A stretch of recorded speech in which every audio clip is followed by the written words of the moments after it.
You're listening to the Microsoft Innovation Podcast, where we explore the intersection of people, business, and technology. This year, we're adding a new show to our lineup, the AI Advantage, to help you learn the skills you need to thrive in the AI era. Welcome to the Power Platform Show. Thanks for joining me today. I hope today's guest inspires and educates you on the possibilities of the Microsoft Power Platform. Now, let's get on with the show.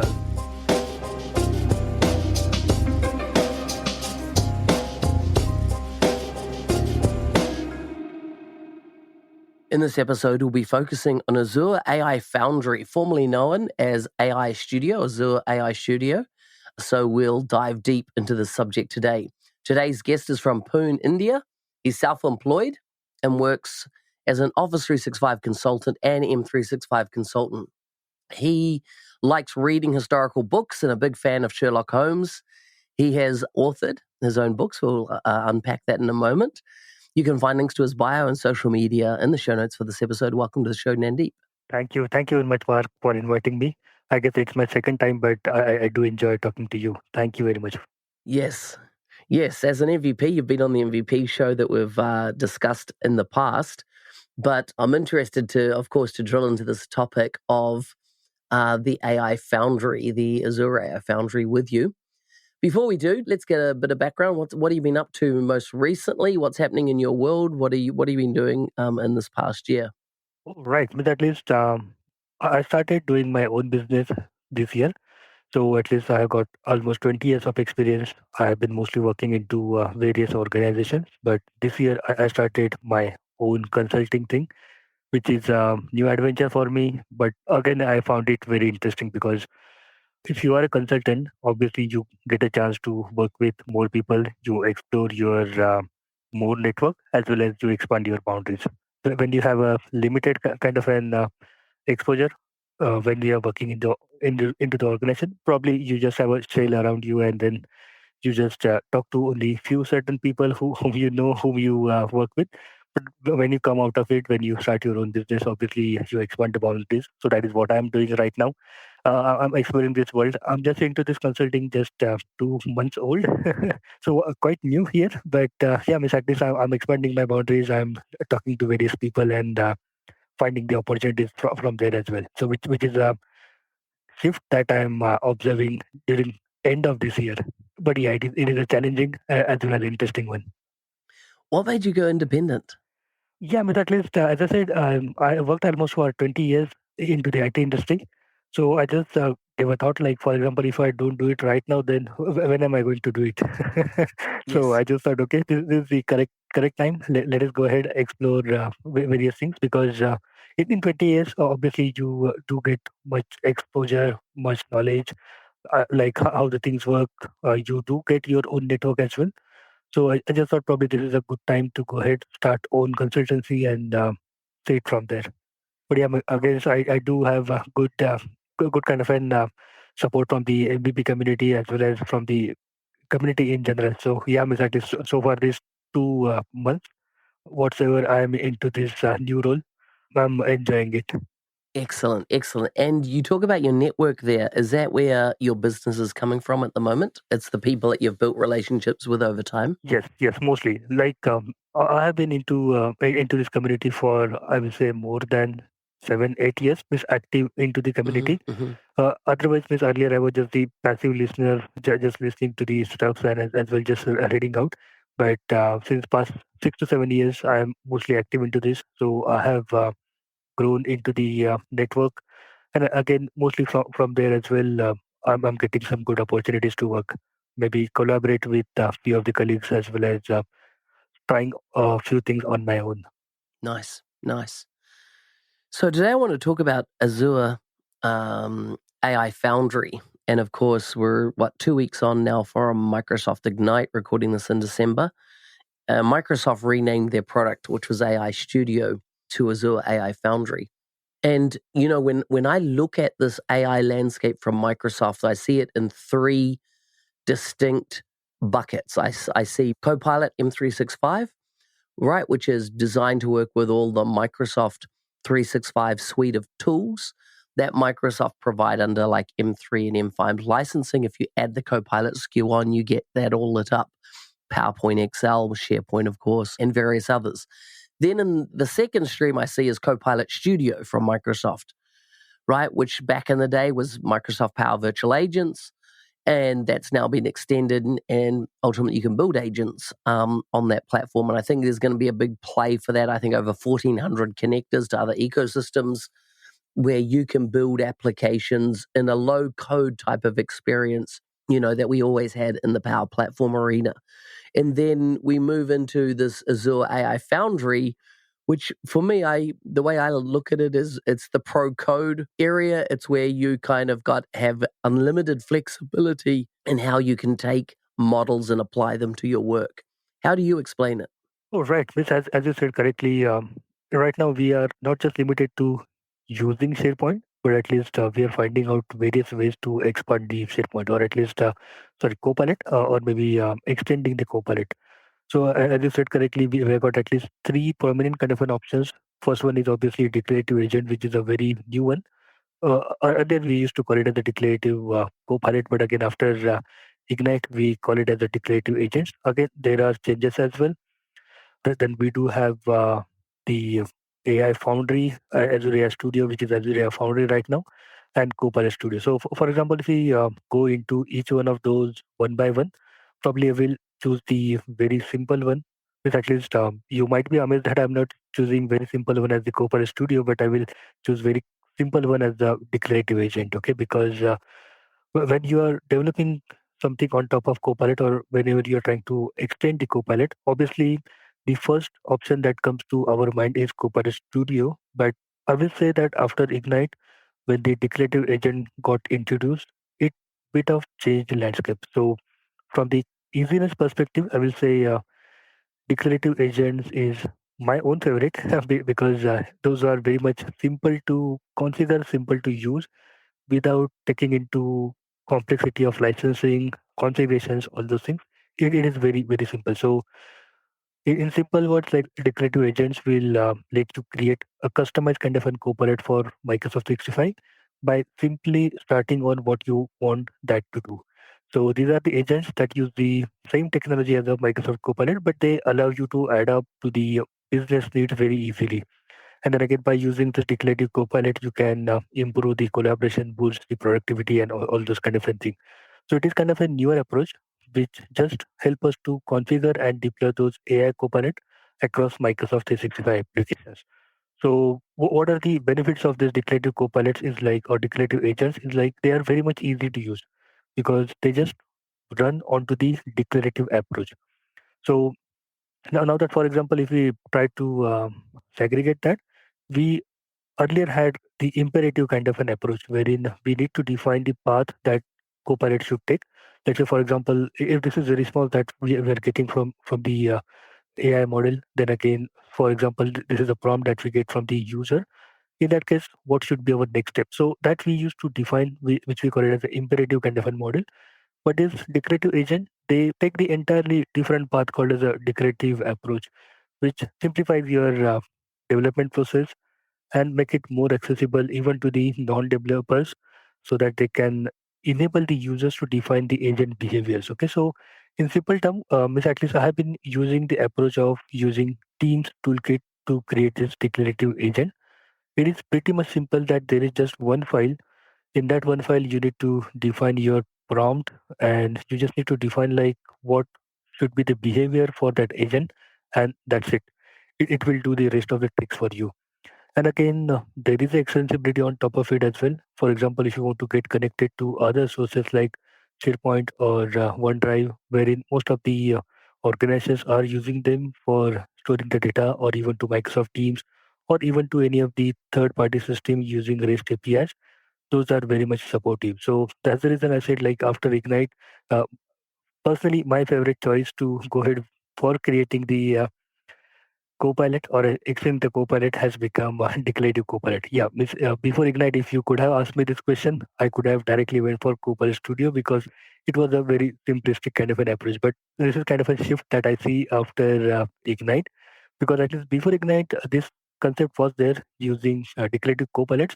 which they just have renamed to Hmm. declarative agents. But since that capability was not available into everyone's tenant, at least in my tenants, I did not able to see the power of it. But now that when I'm experiencing that power, at least whenever there's an option to get few simplified things, the declarative agent it is my first choice. Okay, so let's talk about the second part, which is the Copilot Studio. Okay, so again, Copilot Studio is pretty much simple thing wherein you can use the low code, no code kind of an functionality or flexibility. So even having much knowledge about the technology, you can just simply focus on to the business logic, and from there you can get started creating the Copilot.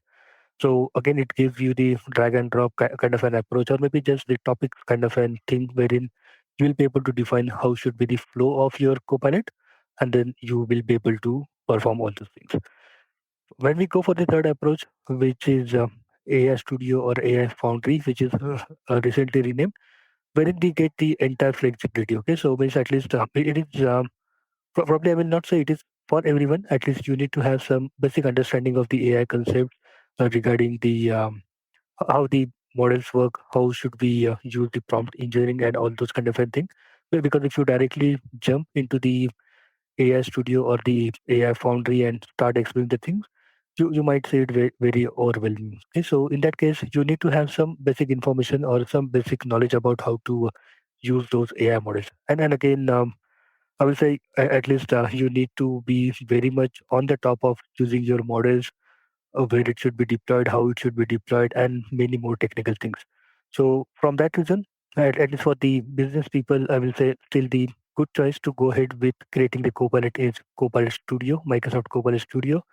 And for example, if you have basic understanding wherein you know how the LLM works, what is prompt engineering, how the parameters works with those, then obviously you can go ahead with the AI Foundry. So one thing that I will say is like choosing the right platform for your development of the AI is very much crucial, because now that we are into the world like where we increasingly embrace the AI technologies.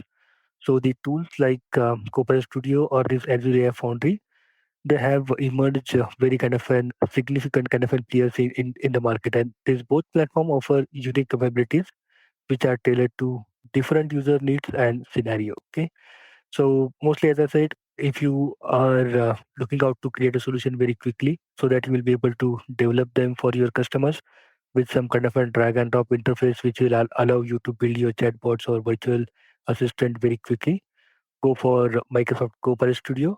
Or, for example, if you're looking out for a very comprehensive kind of a platform which is designed for developers or maybe for data scientists to build, train, deploy your AI models so that you can leverage the capabilities of Azure Cloud and then develop your advanced AI or machine learning kind of a solutions, then obviously AI Foundry is your option. So, yeah, I mean, these are the three options prominently: declarative agents, Copilot Studio, or AI Foundry. But again, I will say after Ignite, at least Declarative Agent is one of my favorite to go ahead with. So let me get this right. Declarative agents are accessible or buildable from within Copilot directly. Is that right? Is that the UI that you use? Correct. So there is a UI as well, but at least I have been using Teams Toolkit for creating those. So if you have got Teams Toolkit, which is a extension inside of Visual Studio Code, and when you create a project out of it, they just give you the option to create a Copilot or agent. Right now it is renamed to agent. And then once you select the agent, there are again two options like you can create it from any of the API or you can create that from scratch. So from scratch is again the same kind of a thing where you will be able to define your prompt as well as you will be able to define the location from where or the data source from where you want your Copilot to get the data from. If in case you do not specify any location, then it is the general kind of an internet information which is available to the Copilot. So let's say, for example, you're just building a Copilot agent which can test the knowledge of geography for any of the given user. In that case, you can just mention into the system message of that model, just saying that, okay, I want to create this kind of an agent which can help test the knowledge of geography or history. And then once you start conversation with that agent, it will start asking you those kind of a question. And again, secondly, it is a JSON kind of an structure wherein you can start building your own components. And again, data source is one of the component there. So you can define like, okay, not I don't want to probably get the information from the internet, but I want to restrict my scope to just a SharePoint site, or maybe any of the Graph API or any of the REST API. And even from there, it can surface the information. So yeah, again, Hmm. there you need a basic kind of an configuration information. But if you just at least know that JSON, even that is fine.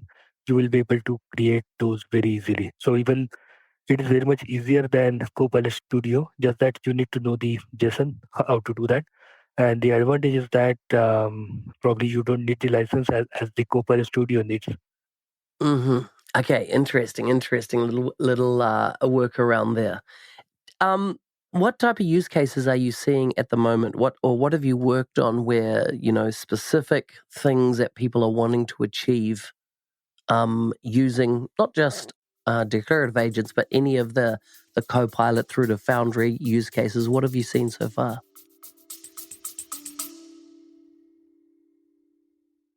Dynamics Minds is one event you don't want to miss. Microsoft product managers and industry leaders from all over the world converge in Slovenia to explore the latest in Dynamics 365, the Power Platform, and Copilot. Expect 3 days of in-person community connection, trailblazing insights, and a location sure to inspire our creativity. Early bird tickets are on sale now, and podcast listeners get 10% off by registering via the link in the show notes. Hope to see you there. Mostly, at least, I have seen people are building the use cases around RAG pattern, retrieval augmented generation.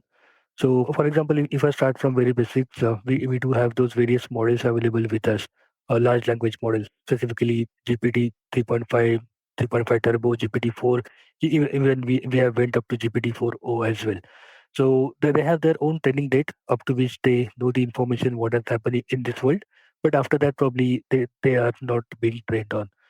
At the same time, when we want to use this kind of an capability of this large language model into our organization, obviously, since these are kind of an openly trained model, they do not have any insights into our organizational data.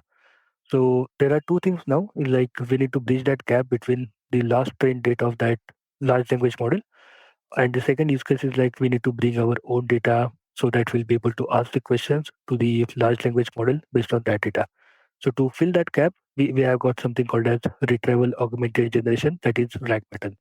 So what we do simply is like we do not train that model as such, but at least we make those model capable or aware of the information that we have got inside of our organization. So for example, that could be anything. It could be just the documents, or even it could be any of the information that we can vectorize, store them into an index, and then again give it to those large language models. And then by looking at that index, those large language models can help us to give the information. So one of the use case which I recently had built. So again, I will start with the simplistic one there. So first thing was about the contract management kind of a system. So for example, there are various organizations who have huge number of contracts with with various vendors, as well as maybe within their departments or even worldwide. So again, there are various organizations who have got even billions of those records of their contracts as well. So even there are few contracts which have been running over the years, which are kind of an handwritten, where we have information or maybe scan kind of an contract. So there the use case starts like we do have that data into not digitally probably, but just the scan kind of information, or maybe you can take a photo of that contract and then make it as a part of your AI system. So the story starts from there. We get those kind of contracts, and from there we bring that into our ecosystem. So there we use the basic capabilities of AI, for example, OCR or maybe image to text kind of capabilities to get text out of it. Then again, once they are into the text, that is where the story begins for RAG. We provide that information or we vectorize that information, provide it to the large language model, and from there we can talk to that information. So what can happen is like you can ask like who is the point of contact for Contoso contract, and then it can surface that information by looking at that index and give you the information. But in the recent days, even the story does not end here. There has been a few things like when we talk to this kind of models, there is a generic kind of information, or I will say like there are two set of questions that we can have when we are specifically trying to build this kind of use cases. So first thing is local queries, wherein we are just trying to get the information which is built on that index. So let's say, for example, who is the contact person of Contoso contract, or when does the Contoso contract end? Okay, because this is where the index has been built. So let's say, for example, we have one Contoso contract document, and inside that document we have this information in place. So we'll be able to easily get that information by looking at that index. Second query comes when it is called as a global search or global query. So global query, that Mm-hmm. means we are holistically trying to get the information from the information which is available in our all of the index data.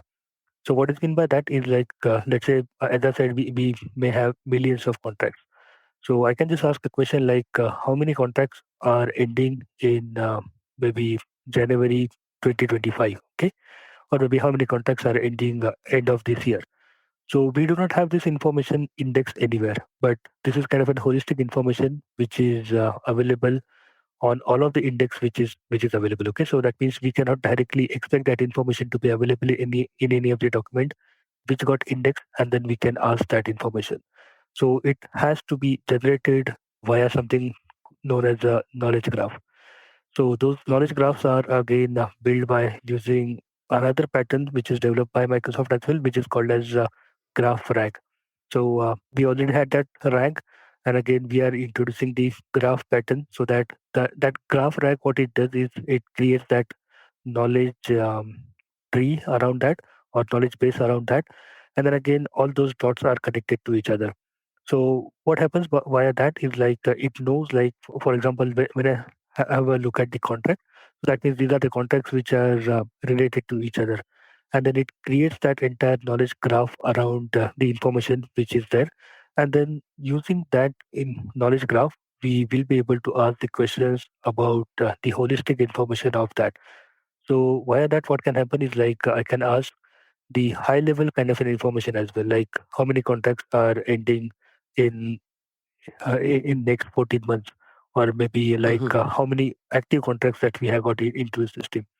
So these are the places which I'm working, which is kind of a very interesting thing. And again, yeah, that is if you are trying to build this kind of a system wherein you will be able to also ask the holistic kind of a question, then obviously AI Foundry is only your option. You unfortunately will not be able to do that with Declarative Copilots or even with the Copilot Studio, because there you need to bring your own graph rack pattern. You need to build your own information database and everything. So yeah, at least there are pros and cons of using any approach, whether it is Declarative, Copilot Studio, or AI Studio. But again, based on what fits your need is the best one. So like you need to choose like what kind of a use cases that you are trying to solve for your business case, and then you need to pick out the right options. But again, we do have lot many options right now. If in case you want to create a Copilot, there are various options. And then again, yeah, one good thing which Foundry makes it available right now is that, let's say you have built your own rack pattern. Obviously, Mm-hmm. from the Foundry Studio itself, you will be able to deploy that solution directly to a website, or secondly to Teams as a app, or even thirdly to the Copilot. So even from there, you will be able to deploy to directly to the Microsoft 365 Copilot. So that solution is Mm-hmm. available as a Microsoft 365 Copilot as well. So means that right now, these two options, the deployment to Teams as well as Microsoft 365 Copilot, they are in preview, but they work very perfectly. So not sure like when they will go GA, there might be some differences, but at least the functionality will continue to work. But yeah, that is the that is the beauty of using AI Foundry. And again, it is not working into its own shell. Microsoft have make it very generic, so that for example, if you want to develop something in Foundry, take it to the next level, probably into your own website or into Microsoft 365, it is still open. So it is not at all like when you are working in AI Studio or that AI Foundry, you are working in silos. It is not at all like that. You can anytime extend that to any of your platform where you want. Yeah, excellent, excellent. In the past year of working in this technology, what surprised you the most? And I suppose what surprised you the most about using AI? And then what limitations have you seen? Oh, yeah, Miss at least we have been using Copilot specifically for last 2 years, I guess so. Or sorry, look, at least Copilot for last one or 1.5 years or so. So mostly, like I have seen, we are using Microsoft Copilot very effectively for translating the document, transcribing the things, or even creating a meeting notes and everything. But even I see that there are many organizations who are still struggling to get to the right business case for Microsoft Copilot, which is a bit surprising because Copilot is very nice. It is very excellent because, for example, if I even compare myself when I was not using Copilot versus when I'm using Copilot, at least I feel okay. I'm very organized. So at least on a personal level, it is giving you very flexibility to use the Copilot in very effective way. So, for example, let's say you are on a leave for 5 to 6 days, and when you come back, so for example, if you see a lot many conversations into your teams as well as maybe hundreds or 200s of email, and then again you need to go through that.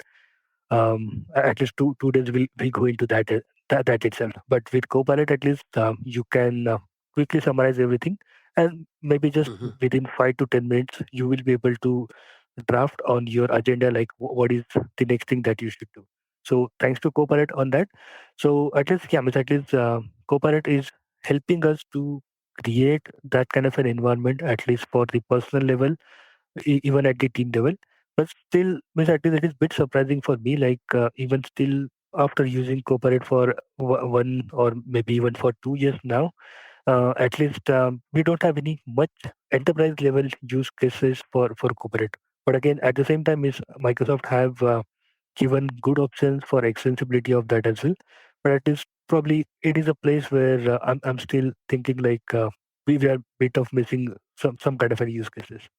So we do have various flavors of Copilot, like we do have Copilot for sales, Copilot for finance, Copilot for Hmm. developers. We do have everything.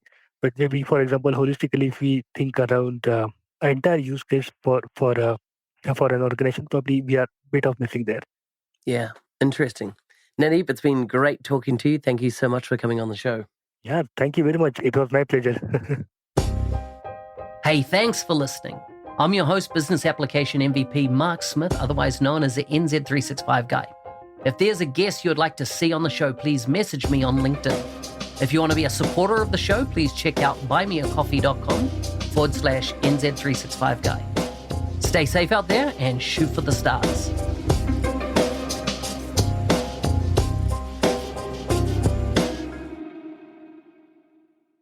Are you ready to accelerate your career in the Microsoft ecosystem?